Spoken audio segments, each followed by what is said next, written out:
Hi guys! Je suis sur YouTube, ça y est, voilà, j'avais envie d'un nouveau format. J'avais fait quelques sneak peeks un peu sur Insta pour ceux qui me suivent. Mais c'est vrai que je voulais un nouveau format qui me permettait de plus parler. Parce que le format très restreint d'Instagram et puis écrire, faire des posts et tout, c'était... Enfin, j'adore, hein, y a pas de souci. Mais je voulais essayer autre chose, des podcasts. Je sais que beaucoup en écoutent, mais c'est pas trop mon truc. J'ai besoin plus de parler avec les mains, de vous montrer les livres, d'avoir l'impression d'être plus avec vous que sur un podcast. Et honnêtement, je n'écoute pas beaucoup de podcasts, donc YouTube me paraissait un peu mieux. Donc voilà, I'm here. Hey guys! On se retrouve aujourd'hui pour une petite vidéo présentation de Pâle pour cette période automnale, spooky, très sympathique qu'on adore. Alors, Pâle ici ne va pas signifier pile à lire comme on a l'habitude, mais plutôt pioche à lire. J'adore le concept. Franchement, des beaux. Gros cœur sur toi pour ce concept. J'adore. C'est-à-dire qu'on n'est pas sur une pile, parce que je suis une mood reader et du coup je n'arrive pas à suivre une liste prédéfinie. C'est impossible pour moi, je ne peux pas me dire celui-là je lis après, etc. Si j'en ai plus envie. En fait, quand j'arrive au livre que je suis censée lire, je suis en mode non. En fait, non. J'ai pas envie de celui-là. Du coup, je peux pas avoir une liste, alors qu'une pioche, c'est une sélection. On met tout dedans et on pioche, on prend ce qu'on veut au moment où on en a envie. Du coup, j'ai adoré ce concept. Voilà, je reprends le concept de Débo un petit peu sur ça. Mais j'adore. Ce qui fait que du coup, j'ai une grosse sélection à vous présenter aujourd'hui. Je vous lirai pas forcément les résumés. Au pire, je vous ferai un petit condensé du résumé ou quoi, mais je vous lirai pas les résumés. Je vous mettrai plutôt les liens si vous voulez les checker. Tout simplement parce qu'il y a beaucoup de livres et que si je lis tous les résumés, la vidéo va être très longue et trop longue. Voilà. Donc je vous lirai pas les résumés, je vous ferai soit des condensés ou je vous dirai des petites choses de toute façon à propos du livre, hein, mais je vais pas vous lire typiquement le dos. Donc n'hésitez pas à aller voir sur les liens que je mettrai dans la description si jamais ça vous intéresse, si les livres vous semblent hyper intéressants. Il y en a beaucoup en anglais, il y en a à peu près la moitié, je pense un peu plus de la moitié qui sont en anglais, donc voilà. Certains ne sont pas encore prévus d'être traduits, enfin la plupart sont pas prévus d'être traduits ou alors je ne le sais pas. Certains seront potentiellement traduits. Et du coup, là ça va se diviser en plusieurs parties. Vous aurez la même chose sous format post Insta directement disponible pour résumer un petit peu tous les titres et tout, et je ferai des updates pour savoir ce que j'ai lu, pas lu sur Insta aussi, ce que j'en ai pensé, etc. Pour voir l'avancée de cette fameuse pioche à lire, parce que vraiment vous allez voir, j'ai le choix. C'est-à-dire, je me suis vraiment fait une sélection. Allez vas-y, on prend tout et on verra. Avec une première partie. Donc ça, on va commencer avec les livres physiques. Là, vous en avez une première partie. Bon, il y a des classiques, il y a des choses que j'ai récupérées, je ne sais pas d'où. Vraiment, il y en a un, je ne sais pas d'où il sort. J'ai acheté Carrie sur un vide-grenier l'autre fois. J'avais lu, c'était lequel que j'avais lu après, de Stephen King. Mon père est à fond dans les Stephen King en ce moment, il avait lu celui sur les contes de fées. Bah les contes de fées justement. J'ai le titre en anglais mais bon. Et là il était en train de lire Oli pendant ses vacances, je crois qu'il a fini ou qu'il doit pas tarder, donc du coup je les récupère après pour les lire aussi. Mais Carrie ça va, il est tout fin. C'est un classique du genre, donc je me suis dit, allez, pourquoi pas.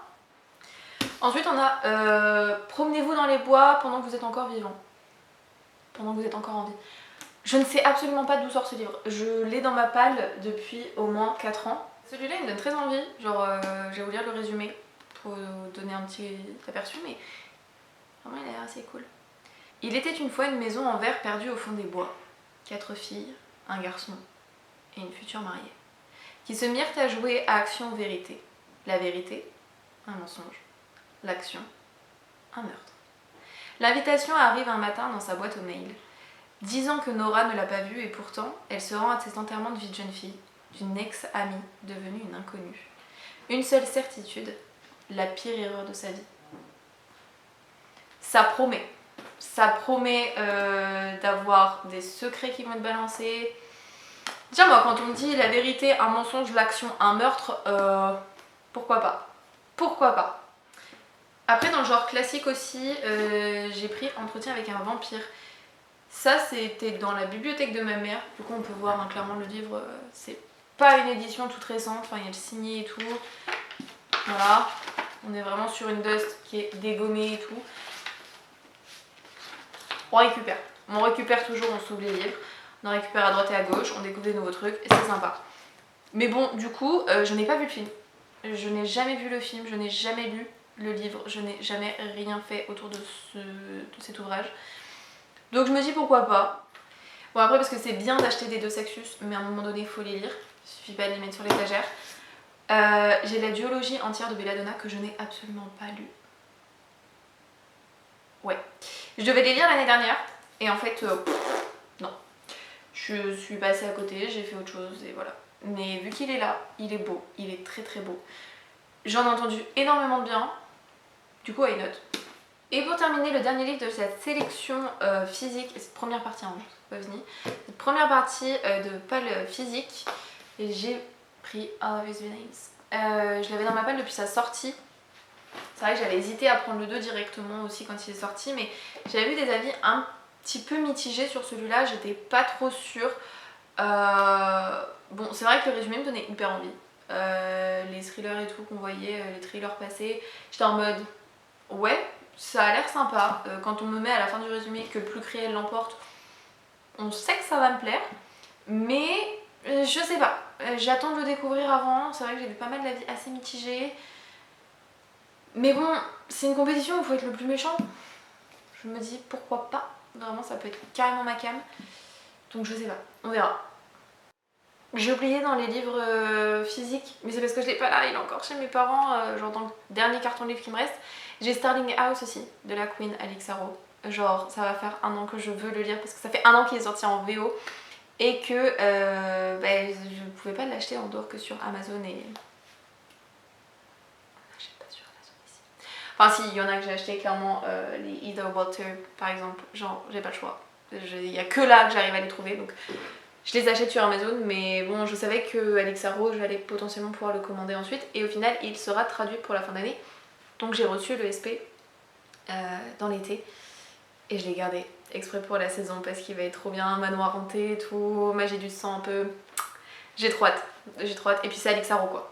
Donc Alix Harrow, si ça vous dit rien, c'est Le Temps des sorcières. Voilà, qui est très féministe, sororité, queer, enfin tout ce qu'on veut. Bon, et puis après on a le reste de la palle physique. Ça c'est parce que c'est saphique. Voilà, pour ceux qui me suivent, déjà sur Insta ou quoi, vous le savez, je suis gay, j'aime ce qui est gay. Voilà, on va pas tergiverser.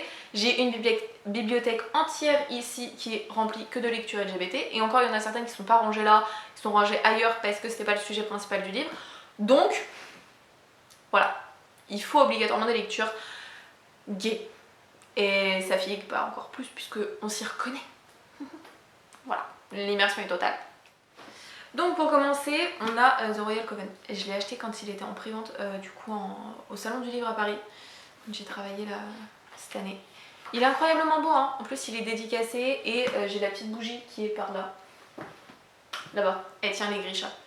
Voilà, il est très chouette.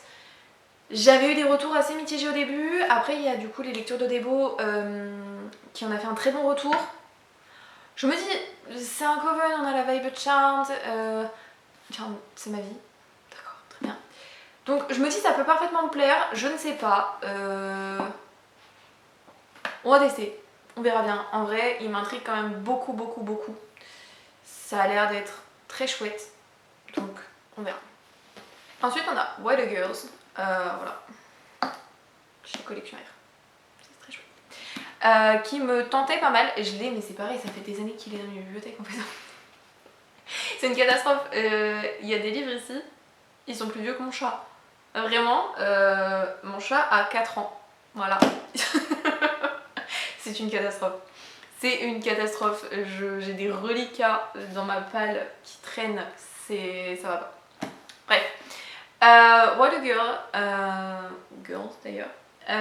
Celui-là il m'intrigue beaucoup et après j'avais vu pas mal de retours où c'était bof. J'en ai vu qui étaient là en mode ouais c'était incroyable et tout. Je ne sais pas, je l'avais dans ma palle. On va essayer. Il a l'air plus angoissant. Ouais c'est ça, plus glaçant encore que Sa Majesté des Mouches. Un huis clos féminin et féministe qui a fait frissonner l'Amérique de plaisir. On verra. En vrai je sais que j'ai une amie coucou cœur sur toi si tu passes par là, qui m'avait dit qu'il était vraiment chouette, qu'elle avait bien aimé. Donc on verra. Ensuite j'ai pris les oiselles de nuit que j'avais reçues en SP et j'avais dit bah si j'aime vraiment j'achète le relié et je continuerai en relié. Sauf que je l'ai toujours pas lu parce qu'il avait eu du mal à arriver au moment de la sortie, donc j'avais reçu bien après, etc. J'étais passée à autre chose. Bref. Sauf que là il y a la suite qui sort en fin d'année. Et pour acheter la suite il faut que je l'ai lu parce que j'achète très rarement la suite sans avoir lu. Il n'y a que quelques auteurs auxquels je le fais, dont Alix Arro, mais il y a très peu de suites, il n'y en a qu'un seul. Il n'y a que Éclat dormant et Éclat miroitant. Donc ça, voilà. Et sinon il n'y a que Samantha Shannon je crois. Où j'achète. Et Kendall Blake. Bref, on n'est pas là pour parler de ça. Mais à part ces auteurs là, vraiment, je n'achète quasiment jamais la suite par peur d'être déçue du début de la série en fait tout simplement. Et donc là je voulais absolument le lire avant la sortie de la suite. Il a l'air très cool. Vraiment, j'ai vu que très peu de retours dessus, vraiment je crois que j'ai pas vu une seule chronique, j'ai vu peut-être passer dans des stories ou des choses comme ça, mais j'ai pas vu une seule chronique vraiment dessus.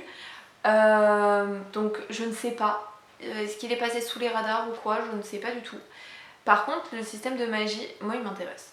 Vraiment on part sur 3 jeunes filles qui sont des héritières d'une puissante magie qui était vraiment, genre il y a marqué ils pouvaient même déplacer des montagnes. Ok, très bien. Et maintenant, tout transite par les baisers, mais c'est pas très légal, genre du coup elles sont coursées par l'église et tout. Je me dis oui, 3 meufs qui doivent survivre comme ça, c'est-à-dire qu'elles vont forcément devoir s'entraider, donc sororité, donc féminisme, donc quête avec des femmes puissantes et intelligentes. Forcément, ça me hype. Forcément. En plus, regardez-moi cette couve. Je suis désolée, mais c'est trop beau. C'est beaucoup trop beau. Voilà. Que serait Halloween et la fin d'année, l'automne et tout ça, sans un peu de plus dark. Donc forcément j'ai pris Gideon, c'est pareil, je l'ai dans ma palle depuis sa sortie parce que je l'avais vu en VO. Je m'étais dit en VO, il me hype, il a l'air cool, ça a l'air d'être dark et tout, nécromancie, machin. Ok, très bien, il est sorti, je l'ai acheté, je l'ai jamais lu. Là aussi il y a les suites qui sont sorties, je sais plus s'il y en a un ou deux. Il y en a un pour sûr, mais j'ai vu il y en a un ou deux qui sont sortis. Mais déjà même en fait c'est ça qui m'a fait craquer. Des nécromanciennes lesbiennes explorent un palais hanté dans l'espace.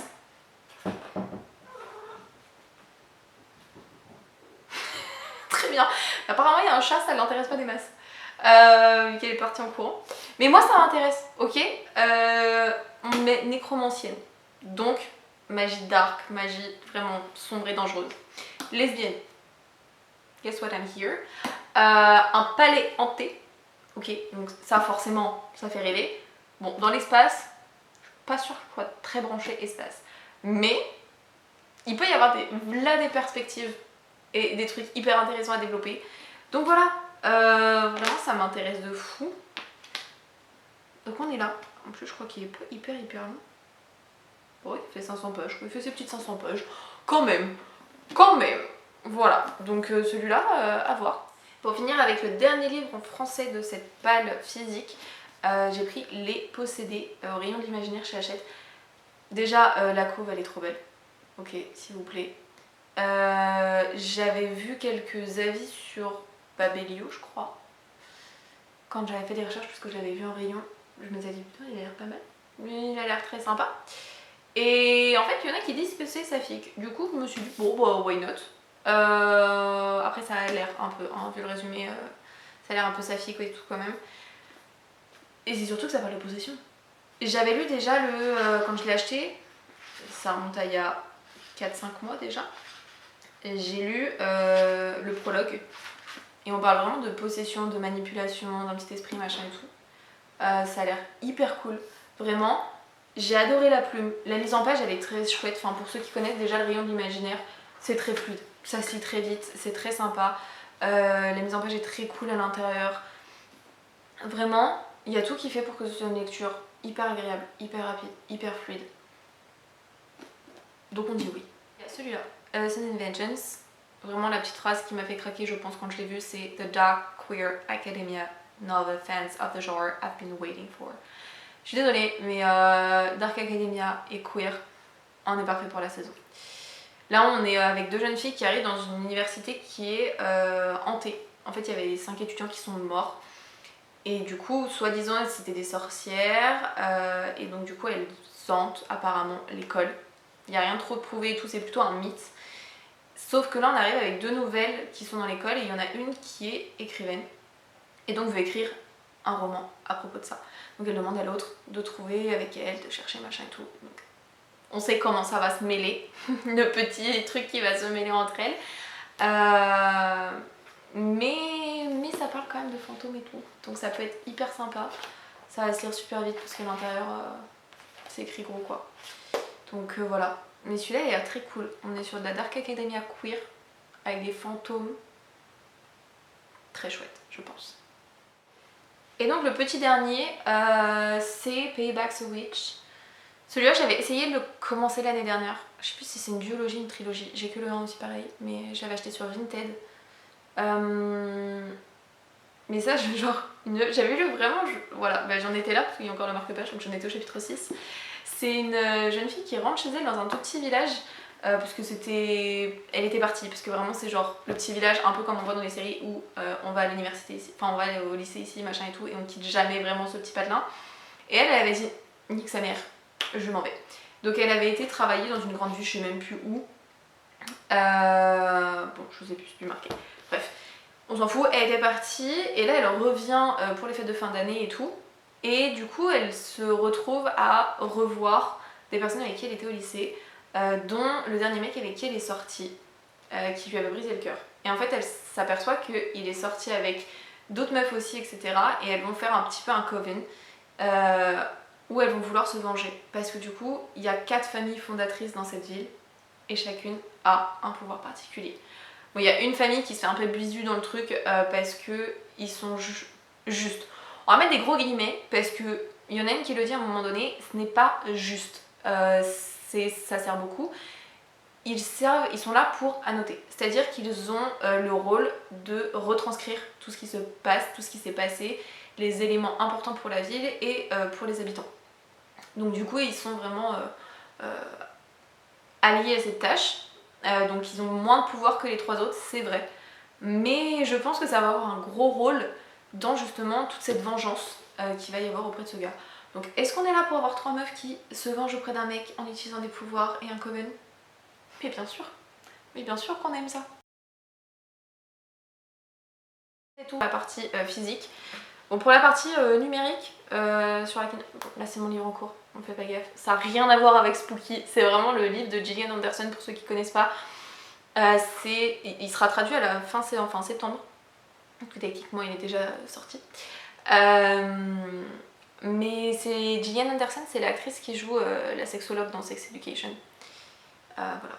Et du coup elle a fait un livre qui répertorie quasiment 200 témoignages sur les fantasmes et les désirs des femmes et des personnes s'identifiant comme femmes ou non binaires, qu'importe l'orientation sexuelle ensuite, pour montrer genre à quel point c'est vaste, c'est varié et que c'est legit en fait de pouvoir vouloir désirer tout ce qu'on veut tant que c'est safe, tant qu'on est safe, voilà, et qu'il n'y a pas à avoir honte de ses désirs, c'est surtout ça et c'est hyper important. Et voilà, et qu'il y a autant de fantasmes que de femmes dans ce monde. Et ça, on applaudit. Voilà. Donc ça, c'était la parenthèse, on s'en fout. Ce qu'on voulait, c'était juste... voilà, on va faire comme ça. Sur la liseuse, il y a encore une palle. Je vous dis pas. Vraiment, je ne vous dis pas, vous allez tomber des nues. Donc, dans la palle sur la liseuse, et je vais vous mettre au fur et à mesure les photos là, parce que sinon je les ai pas en couleur sur la liseuse, donc ça sert à rien. Mais je vais vous les mettre. Voilà. Le premier, c'est Murder at the Harvest Festival. Donc ça, vous allez voir la couve. Juste pour la couve en fait. Je me souviens plus de ce que c'est. Je sais que c'est une petite ville, il y a un meurtre, je sais pas quoi, mais excusez-moi la couve. c'est juste parfait pour la saison. Donc ça sert à rien d'en rajouter. Voilà, le titre, la couverture, bon, on va s'arrêter là, je pense, c'est suffisant. Ensuite, il y a Lady Macbeth de Ava Reed, Reed, je ne sais pas trop. ça c'est pareil. Ça vous avez peut-être pu le voir passer sur certains comptes qui lisent pas mal en anglais, ou si vous vous intéressez à toutes les collections genre Fairy Loot, All Crate et tout, parce que il a quand même bien circulé. Pareil, je veux spoiler personne, mais il va être traduit bientôt. Donc je voulais le lire avant qu'il soit traduit comme Diary of Blood pour savoir si je l'achète ou pas. Et je pense que du coup ça se joint sur la saison. On n'est pas trop mal, c'est parfait, donc on va faire ça. J'ai aussi Avant que le diable ne te trouve, qui est sorti du coup chez De Saxus récemment, enfin au mois de septembre. Celui-là m'intrigue, mais j'ai eu des retours pas terribles dessus. Donc j'étais un peu en mode je ne sais pas si je craque ou pas. Au lieu d'acheter le relis à 25 € alors qu'il fait vraiment cette taille, je me suis dit bah, je vais prendre la version numérique. Ça sera beaucoup plus simple et rentable je pense, pour voir si j'aime, parce que c'est pareil, ceux qui me connaissent un peu savent mon amour pour les réécritures de contes de fées, notamment tout ce qui tourne autour des pommes rouges. Voilà, la méchante reine. J'ai un hôtel là, dans une bibliothèque, vraiment genre. Ça va être très hôtel. Faudra que je montre une fois, mais ça va être un petit peu hôtel. Il y a des livres, il y a des DVD, il y a des photos, il y a des pop et tout, c'est fait. Voilà. Donc, tout ce qui parle de réécriture, un peu de conte et tout, dans cette vibe de qui est le méchant, comment tourne le méchant, etc. Fallait forcément que je prenne. Et là, la couverture a raison de moi. Il y a une pomme qui est croquée tout le long. Enfin, voilà. C'est pareil. Je me souviens pas du résumé. Je suis pas sûre que j'ai lu le résumé, honnêtement. Je pense que je me suis juste fiée à la couverture encore une fois. Et au titre. Ça m'arrive très souvent en ce moment quand même. Ouais. Ensuite, il y a The School for Wicked Witches. Je me suis dit c'est un jeunesse. C'est un peu dans la vibe l'école du bien et du mal. Du coup voilà, un petit jeunesse pour changer de tous ces trucs un petit peu dark, un petit peu sombre et adulte, et où tout le monde meurt et tout le monde se fait maudire et tout le monde tue tout le monde. Ça va être sympa. Et pour cette palle non queer numérique, j'ai pris Rewritten. Là on va être plutôt sur quelque chose de soft, cozy, self-love, où on va avoir une... Ah, comment on dit ça? C'est pas une réparation, comment... Une reconstruction. Une reconstruction. Voilà, une jeune femme qui va se reconstruire par le biais de la magie et de rituels. Voilà. Peut-être une petite romance aussi. Si je me trompe pas, il y aura sans doute une petite romance qui sera du coup hétéro pour le coup. Ça ne me dérange pas d'en lire une fois de temps en temps. Genre. Mais pas limite. Mais ouais, pour celui-là ça devrait le faire, surtout que c'est un peu plus dans ce que moi j'ai l'habitude entre guillemets de pratiquer, des petits rituels classiques à la maison. Là est-ce qu'on sera plutôt sur du contempo du coup avec des rituels actuels, ou est-ce qu'on va avoir vraiment une vraie sorcière comme dans les livres et les films avec des vrais pouvoirs et des vraies choses? Je ne sais pas. Je vous avoue, j'ai lu le résumé une fois. Je me suis dit ok, la couve est très sympa, on fonce. Parce que ça a l'air d'être un peu vachement ma vibe, où voilà, j'ai des cristaux partout, il y a de l'encens, il y a des petits gris-gris, il y a des pratiques, il y a des petits signes un petit peu comme des runes et tout un peu partout. Donc voilà, donc je pense que ça peut être très très sympa, ça peut être très dans ma vibe. Et pour finir, le tout dernier livre de cette palle non queer, parce que l'autre c'était le dernier en anglais, là on va être sur un en français. C'est un tome 2, mais je peux pas vous dire la date de sortie parce que c'est dans très longtemps en français. Du coup voilà, je vais pas niquer le plan de com s'il est fait en plan de com. Donc je ne vais rien dire, sachez juste qu'il sera traduit. Donc je vais vous mettre la couverture du 1 et du 2 parce que je n'ai pas le 1, il est aussi dans le carton, qui n'est pas là. Mais j'ai trop hâte. J'ai trop hâte. J'avais trop espoir qu'il soit traduit justement pour la fin d'année. C'est pas le cas, mais il va arriver. Du coup, vraiment, je suis joie. Parce que le tome 1, qui est La malédiction des Hate Morts, en gros, c'est une réécriture de Barbie au bal des 12 princesses, version de Guillermo del Toro, donc version beaucoup plus horrifique. On retrouve vraiment la vibe de Barbie au bal des 12 princesses avec toutes les sœurs, le père qui est un peu absent, le seul gars qui fait pas partie de la famille côté machin et tout, mais qui va servir pour la quête, servir pour l'enquête et tout. Sauf qu'on a vraiment des scènes horrifiques. Enfin vraiment, je veux pas vous spoiler, mais si vous aimez les tortues et que vous détestez les asticots, ne lisez pas ce livre. Vraiment, vraiment, il y a une scène de bal féerique et tout qui se transforme en scène de bal horrifique. Et je trouve que c'est tellement bien décrit. Enfin, je l'ai lu il y a 2 ans. De base, il n'y avait pas de tome 2 en fait. C'est un séquel vraiment qui se base sur une autre des sœurs. Et c'est trop bien parce que j'ai trop envie de retourner dans cet univers. J'avais dit que sinon je relirais le tome 1. Mais là, du coup, j'ai trop envie de lire la suite. Ça va être fou, ça va être dingue. Le tome 2, il se base sur la petite sœur qui voit les fantômes. J'ai trop hâte. J'ai trop hâte. Vraiment, ce tome 1 était incroyable. On a tout le côté horrifique, cette ombre, ce côté glaçant, sanglant. On est vraiment sur du dérangeant à la Guillermo del Toro et c'est vraiment très chouette. J'ai adoré, vraiment j'ai adoré ce premier tome. Du coup, on va voir pour la suite quoi. La dernière partie, parce que vraiment il faut des livres saphiques, on n'a jamais assez de livres saphiques, surtout quand ils ressemblent à ça. Pumpkin Spice and Poltergeist, vraiment j'ai trop hâte de le lire, il a l'air trop fou. En gros c'est l'histoire d'une fille qui a tiré un trait sur l'amour et tout machin.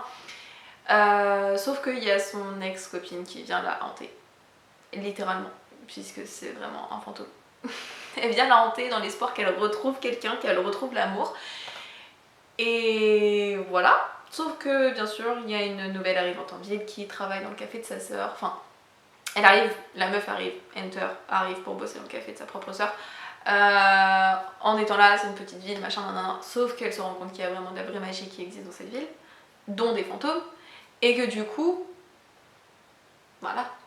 On sent le petit intermédiaire de fantôme qui va être là pour créer les situations de love, créer les situations où oh c'est bizarre de vous retrouver sur le même chemin.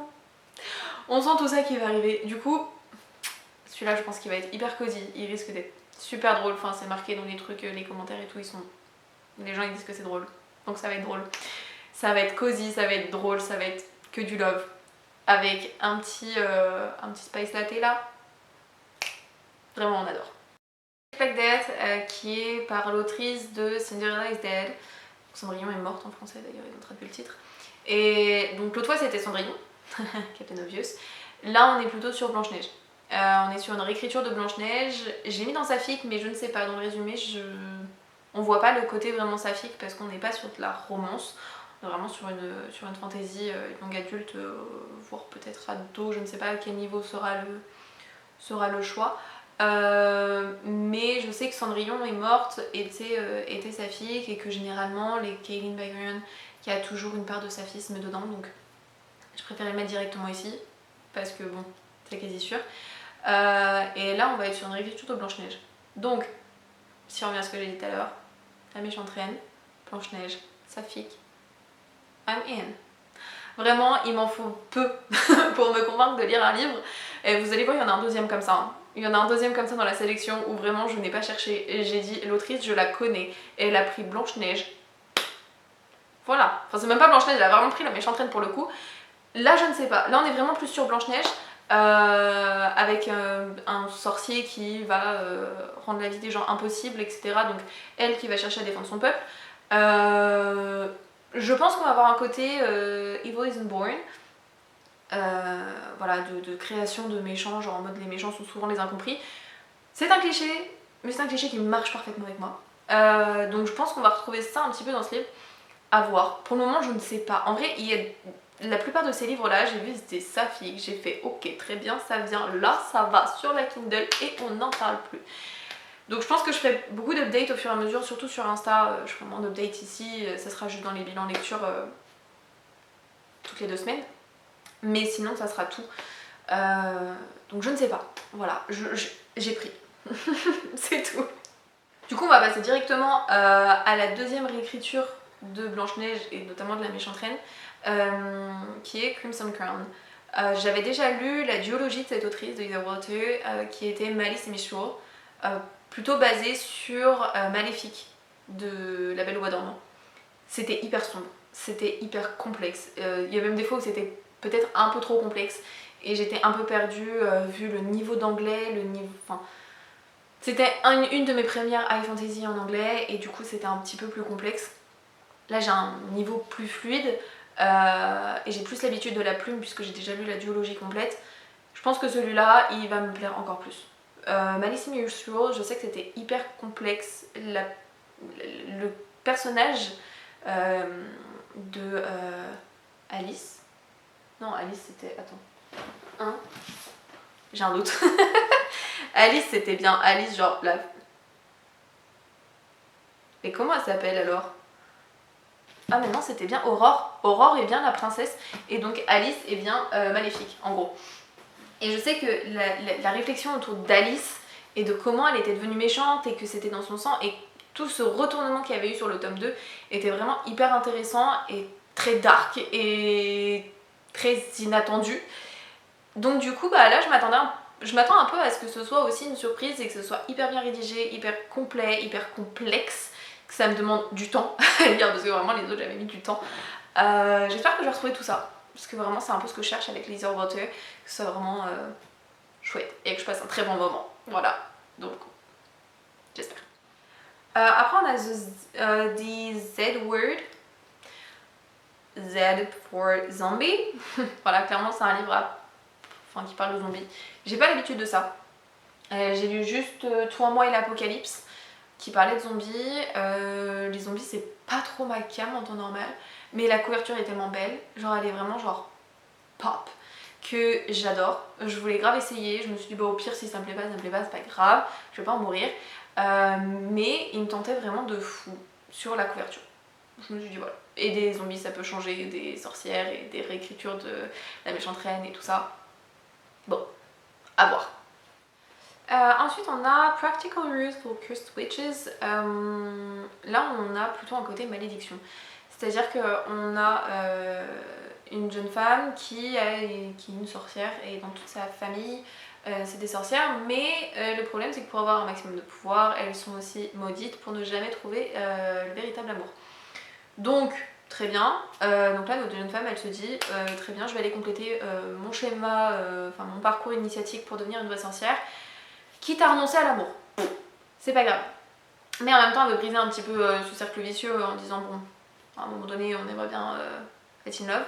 Sauf que manque de bol pour elle, il y a une autre famille qui est maudite aussi, qui est la famille la plus puissante au niveau magique et toutes les je ne sais combien de générations, il y a des jumeaux qui naissent et en fait il y en a un des deux qui sert clairement de garde-manger pour l'autre, donc il y en a un qui va se nourrir de la charge vitale de l'autre pour pouvoir engager plus de pouvoir et devenir de plus en plus fort.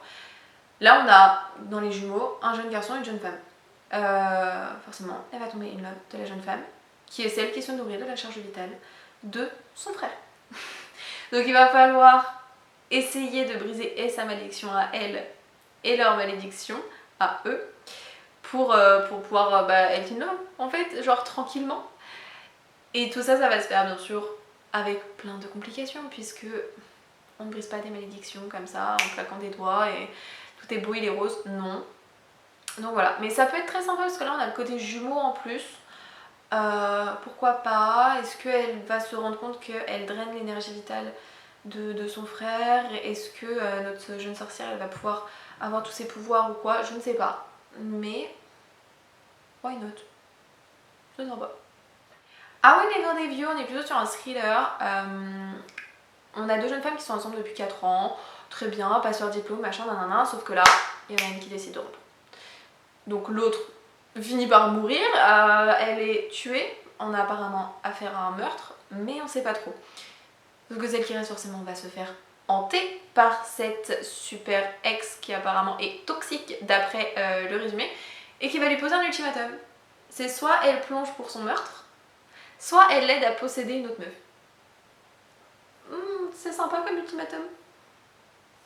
tu vas en prison ou je possède quelqu'un d'autre. Bon, ouais. Du coup, je pense que ça peut être très dark et très sympa pour la saison là. Vraiment, j'étais en mode toxic as fuck. The Honey Witch, j'ai commencé à avoir quelques avis sur celui-là sur Insta, je l'ai vu passer une ou deux fois juste là, à la fin septembre. Donc ouais, celui-là il me tente vraiment, la coupe déjà est très belle. Je suis en mode waouh, c'est tout doux, c'est soft. Ça va très bien avec le fait que c'est une cozy romantasy. Voilà, et qu'on nous parle de cottagecore. Ça va être trop cool. Vraiment, on va lire ça sous un petit plaid comme ça là, avec un chocolat chaud ou un thé ou je sais pas, ça va être trop chouette. Mais encore une fois, on nous parle de malédiction à l'amour. C'est-à-dire que la sorcière, elle peut encore pas tomber in love. Enfin, c'est pas elle qui peut pas tomber in love. Elle peut. C'est les gens autour qui peuvent pas tomber in love de The Honey Witch. Genre vraiment, c'est le truc. Genre sa grand-mère, elle l'a envoyé sur une île en disant ça. Bah écoute, si tu veux, tu peux avoir tous les pouvoirs, devenir la Honey Witch maintenant. Mais par contre, bah faut que tu ailles sur l'île qui est là-bas et du coup, bah personne pourra tomber in love de toi. Elle accepte. Elle accepte. Jusqu'au moment où il y a une jeune femme qui débarque comme ça, Grumpy. Donc je pense qu'il va y avoir une petite robe Grumpy Sunshine. Il y a moyen. Ça serait très chouette. Ça fait très longtemps que j'ai pas lu Grumpy Sunshine. Ça pourrait être trop chouette. Mais un petit truc comme ça et du coup bah forcément il va falloir briser la malédiction. Parce que sinon c'est pas drôle. Donc voilà. Mais ça a l'air d'être hyper cosy, hyper soft, hyper doux. Franchement genre j'ai trop hâte. Je pense que celui-là il va partir très vite de la palle et qui va être très très vite lu parce que il me fait vraiment trop envie. Bon et pour terminer, Légende de la télé, c'est le seul en français du coup de cette partie là parce qu'il me faisait vraiment de l'œil depuis un moment. Je le voyais passer, je voyais que des bons avis en mode c'est trop doux, c'est cosy, c'est machin, c'est... Du coup il me faisait trop envie. Après j'étais un peu mitigée par le côté créatures fantastiques, genre succube, hobgoblin, orc et tout. J'étais un peu en mode... Je suis plutôt sorcière en temps normal, genre c'est vachement plus ma hype. Mais pourquoi pas, est-ce que j'arriverai pas à une fois passer ce petit blocage à rentrer vraiment dedans. Et voilà, c'est tout pour cette présentation. Je pense que voilà, je vous disais, je vais crouler un petit peu sous le choix. Et bah je vous ai pas menti. Et je vais avoir de quoi faire. J'ai fait une grosse sélection, autant en numérique que en papier pour pouvoir avoir différents formats. J'ai pas fait de sélection audio parce que sur les audios je suis plutôt en mode, vu que je les écoute surtout dans la voiture ou quand je suis en train de faire autre chose, je prends vraiment ceux qui sont sur le moment. J'aime pas trop avoir de la fantaisie en audio parce que sinon c'est un peu trop complexe. Bref, je suis mal à m'immerger donc j'ai pas fait de sélection en audio. Peut-être qu'il y aura des audios qui vont se rajouter, je ne sais pas. Mais là c'était la sélection principale et j'ai trop hâte. Il y en a certains qui me font vraiment envie. Je pense qu'il y en a certains qui vont sortir très rapidement de ma palle. Si je ne commence pas à les posséder ce soir, vraiment, je pense que au prochain bilan lecture, les posséder sera déjà dedans. Voilà, parce qu'il me fait vraiment très envie. Donc on verra bien. Voilà, c'était tout pour moi. Bon dimanche, profitez bien. Et puis bah, à la semaine prochaine.